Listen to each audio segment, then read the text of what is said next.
रात ही मैंने निर्णय ले लिया है कि अब मुझे ये घर छोड़ देना चाहिए। अब इस घर में रहने लायक मेरे नहीं है, ये नरक हो चुका मेरे लिए, मैं जा रहा हूं बेटा। बच्चे ने इतनी हिम्मत नहीं हुई कि पिताजी ऐसा मत करो। जाने लगा वो बूढ़ा। पोते को बहुत प्यार करता था, बच्चे से ज्यादा पोते पर मोह था। दौड़ा दौड़ा, दादाजी तुम मत जाओ, मैं तुम्हारे बिना नहीं रह सकता हूं। लिपट गया दादाजी से आकर, दादाजी तुम मुझे छोड़कर मत जाओ, मैं कहां सोऊंगा, किसके साथ खेलूंगा, किससे बात, कौन मेरी डिमांड पूरी करेगा। दादाजी ने कहा बेटा, छाती से लगा लिया उस पोते को, मेरे बच्चे आज मेरा जाना बहुत जरूरी है, एक बात याद रख बेटे, अब मुझे जाने दे, ज्यादा मोह मत बढ़ा। उसने कहा दादाजी मैं तुम्हें नहीं जाने दूंगा। दरवाजे पर खड़ा हो गया।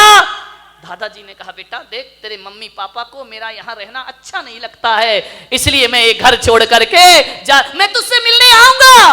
तू स्कूल जाएगा तो रास्ते में मिल लूंगा, सड़क पे मिल लूंगा। उस पोते ने कहा कि दादाजी चाहे कुछ भी हो जाए मैं तुम्हें जाने नहीं दूंगा। लेकिन बहू देख रही है, बहू ने बच्चे को घसीटा, चल अंदर। ज्यादा दादाजी नहीं करना, जाने दो उनको। बच्चा दौड़ा दौड़ा गया दूसरे कमरे में। ठंडी के दिन थे, कड़कड़ाती ठंड। एक कंबल उठा के लाया। दादाजी आप कुछ नहीं ले जा रहे ना, ये कंबल ले जाओ, ये मेरी दादी का कंबल है, वो हरिद्वार गई थी तो वहां से खरीद के लाई थी, ये मेरे माँ बाप का नहीं है। माँ ने कहा चल दे दे कंबल, क्या बिगड़ता, इससे अच्छा कंबल ले आएंगे। दादाजी के कंबल दिया पोते ने, उसने छाती से लगाया कंबल को। यही मिला उसे पूरी जिंदगी में, जिसके लिए मकान दुनिया सब कुछ बसाई, ये कंबल हाथ लगा है लास्ट में। क्या मिलता इस आदमी को, कुछ नहीं। कंबल ले जाने लगा, पोता आया, बोले ठहरो दादाजी, ऐसे मत जाओ, आप जा रहे हैं, आपने मकान अपने बच्चे को दे दिया, ये सारा पैसा बहू को दे, मुझे क्या दिया आपने। अरे उसने कहा तू तो अभी बहुत प्यार कर रहा था बेटा, मेरे पास क्या है, ये माँ बाप तेरे हैं, ये मकान तेरा। नहीं दादाजी आपसे मैं बहुत प्यार करता हूं, थोड़ी निशानी मुझे आपकी चाहिए। क्या लेगा बच्चे मेरे से, मेरे पास कुछ नहीं है। कैंची लेकर आया, कंबल को आधा काट दिया।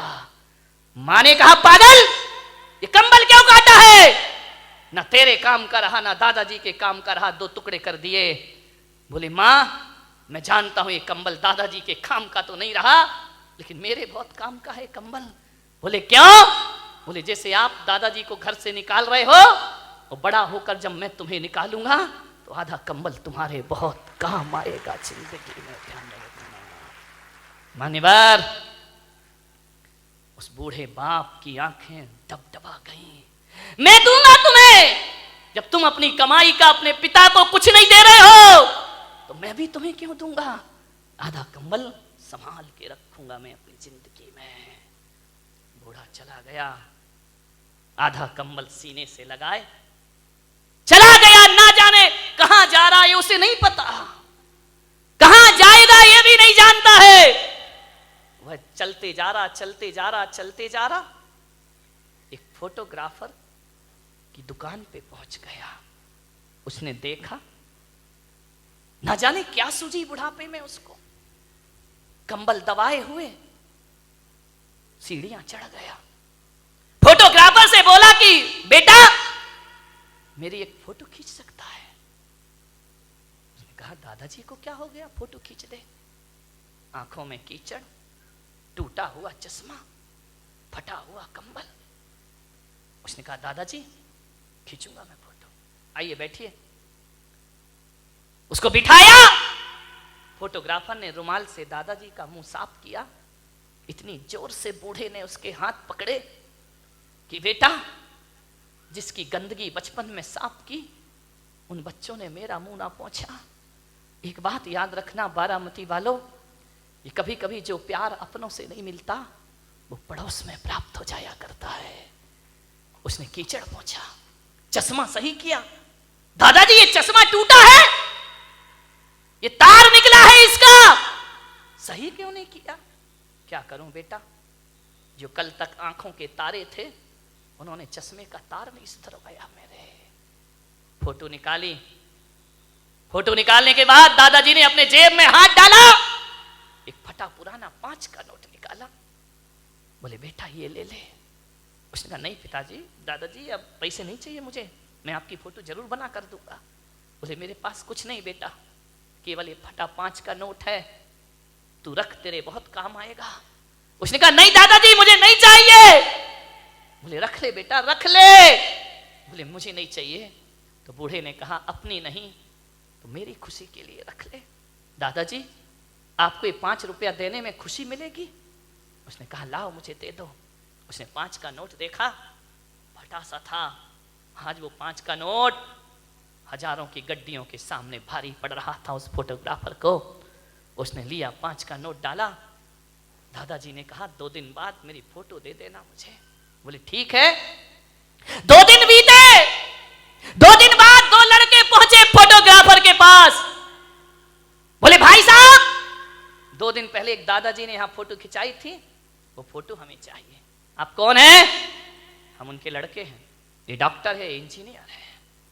आप उनके लड़के हैं, आपको कैसे पता कि फोटो खिंची है? बोले बड़ा अफसोस है कि जिस दिन मेरे पिता तुम्हारे यहां से फोटो खिंचा के जा रहे थे और इन सीढ़ियां उतर रहे थे, आगे पहुंचे हैं और एक जोरदार ट्रक की टक्कर में उनका एक्सीडेंट हुआ और वो दुनिया में नहीं रहे।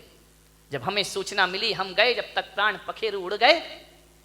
उनके कुर्ते के जेब में तुम्हारी दुकान की रसीद पड़ी थे, बस वही रसीद लेकर हम तुम्हारे यहां आए हैं। वो फोटो तो दिखाओ जरा। फोटो दिखाई, अरे ये फोटो खींची है तुमने? ये फटे से कपड़े, टूटा सा चश्मा, आंखों में कीचड़। बोले एक काम करो, कंप्यूटर का जमाना है, इसमें एडिट कर दीजिए, अच्छी शेरवानी पहना दो इनको, सोने की चेन डाल दो गले में, एक अच्छी कुर्सी पर इन्हें बिठा दो, इनका चेहरा थोड़ा सा बदल दो। उसने कहा भाई साहब बहुत पैसा लगेंगे। बोले देंगे 5,000 रुपए लगेंगे। बोले देंगे 5,000 रुपए। ये वो औलाद जिसने जीते जी बाप को 5 रुपए नहीं दिए, वो 5,000 की फोटो ले रही है। उस आदमी ने पूछा कि आप इतनी बड़ी फोटो क्यों बनवा रहे हो? बोले परसों हमें इनका उठावना करना है, इस समाज में हमारी इज्जत का सवाल है, ध्यान रखिए। हम उनकी ऐसी फोटो नहीं लगा सकते हैं, हमारा भी स्टेटस है, हमारा भी स्टैंडर्ड है। सारी समाज हमारे यहाँ आएगी, जितनी सुंदर फोटो बना सको फोटो बना दीजिए। कल सारे लोग श्रद्धांजलि सभा में उपस्थित होंगे। ये है माँ बाप का सम्मान। फोटोओं पर फूल चढ़ाने वालों, जीते जी 2 शब्द प्यार से नहीं बोलते हो। कैसी औलाद है कि जीते जी बाप के लिए नए कपड़े नहीं आते, मर जाए तो नया कफन खरीदने दौड़ते हो। ध्यान रखिए मेरे भाई, आपसे निवेदन है, लाशों पर फूल मत चढ़ाना, कोई बात नहीं है। जीते जी बाप से फूल जैसी बातें जरूर किया करो, तुम्हारा जीवन सार्थक होगा। ये संस्कृति होना चाहिए भारत की। मेरे सानिध्य में मुझे बड़ा दुख है कि मैं संत होकर मुझे एक वृद्धाश्रम बनाना पड़ा जहां बुजुर्ग लोग रहा करते हैं। ऐसे ऐसे लोग आते हैं मेरे पास आंसू बहाते, अरे घर की दुनिया से बाहर निकल के देखो, अपने ही घर को दुनिया मत समझिए।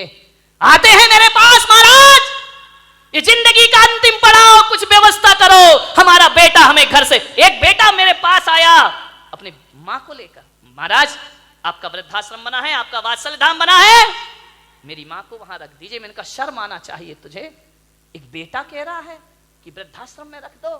मान्यवर, मैंने उससे कहा तुझे तो चुल्लू भर पानी में डूब के मर जाना चाहिए। जिस माँ ने कोख में रखा तू घर में नहीं रख सकता है, वापिस लेके जा इस माँ को। बोले आपने क्यों बनाया वृद्धाश्रम? मैंने कहा मैंने इसलिए नहीं बनाया कि कोई औलाद अपने बाप को मेरे पास भेजे, नहीं भाई, ये तो मेरे लिए सबसे बड़ा पाप हो जाएगा। और मैं बारामती में कह रहा हूं पुलक सागर, इस देश से वृद्धाश्रम की परंपरा खत्म होना चाहिए, समाप्त होना चाहिए। एक भी वृद्धाश्रम इस देश में नहीं होना चाहिए, एक भी ओल्ड हाउस इस देश में नहीं होना चाहिए। ये बदनुमा दाग है भारतीय संस्कृति पर।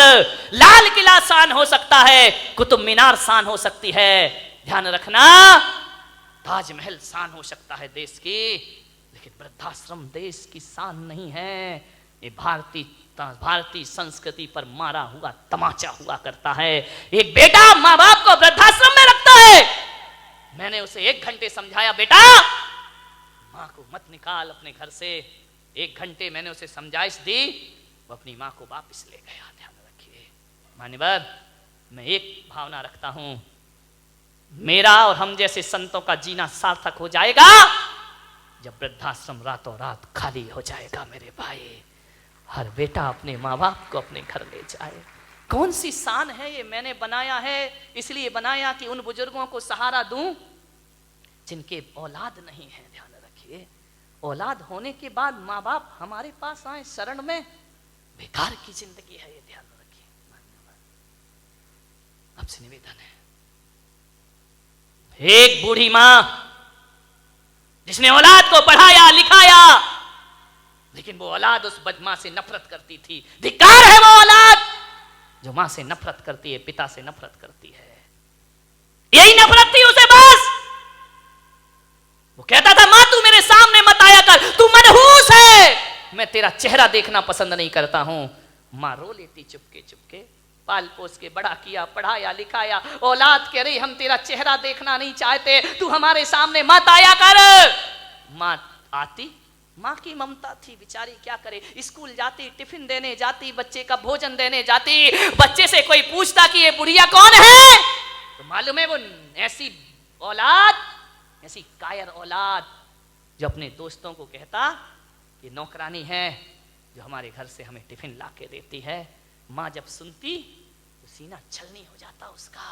ये नौकरानी है, ये काम वाली है, घर में आके झगड़ा करता, तू टिफिन लेके मत आया कर मेरे स्कूल में, मुझे बहुत नफरत है तुझसे। ऐसी औलाद जिसके लिए ईश्वर के सामने हाथ फैलाए, आज वही ईश्वर का वरदान उसे अभिशाप लग रहा है। औलाद पसंद नहीं करती है। एक बात ध्यान रखना, मां कैसी भी हो, मां तो मां होती है मेरे भाई। मां काली हो, मां गोरी हो, मां बदसूरत हो, एक बात ध्यान रखना, मां की सूरत नहीं देखी जाती, मां का दिल देखा जाता है मेरे भाई दुनिया में। इसलिए नफरत थी उसे कि उस मां की एक आंख नहीं थी। तू कानी है, मेरे सामने मत आया कर। मां रो लेती चुपके चुपके,